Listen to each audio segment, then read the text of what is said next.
Welcome to Sethu Chitra kitchen. வீட்லேயே garam masala powder எப்படி பண்ணுறது அப்படின்ற வீடியோ தான் இது. இதில் சேர்க்கக்கூடிய இன்க்ரீடியன்ஸோடைய அளவுகள், என்னென்ன இன்க்ரீடியன்ட் சேர்க்க போகிறேன் எல்லாமே நான் இந்த வீடியோவில் சொல்கிறேன். இது வெஜ் நான்வெஜ்ஜுக்கெலாம் இந்த பவுடர் போட்டிங்கன்னா அவ்வளோ சூப்பராக அந்த கமகமன் மனம் வரும். அது என்னென்ன இன்க்ரீடியன்ட்ஸ் எந்த அளவு என்றதெல்லாம் நான் சொல்கிறேன். உடச்சி இதை சேர்த்துக்கிறேன். அப்புறம் இந்த ஜாதிக்காய் வந்து ரொம்ப சேர்க்கக்கூடாது. இதை உடச்சிட்டு கால்வாசி தான் சேர்க்கணும். உடச்சி எடுத்துன்னு வந்துட்டேன்.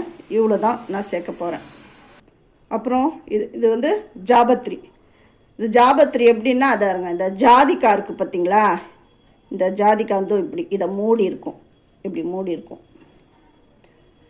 இதை தான் ஜாபத்ரின்வாங்க. இது ஒரே ஒரு பூ போட்டால் போதும்.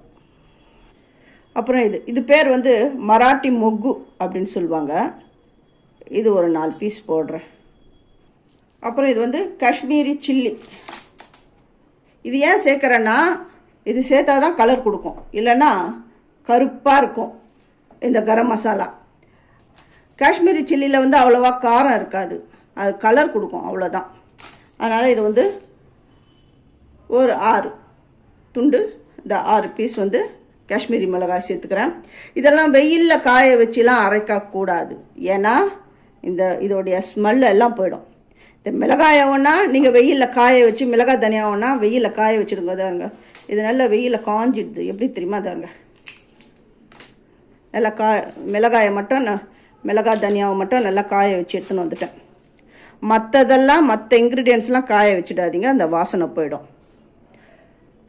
இதெல்லாம் என்ன பண்ண போகிறேன்னா, சிறு தீயில வச்சு வறுக்க போகிறேன்.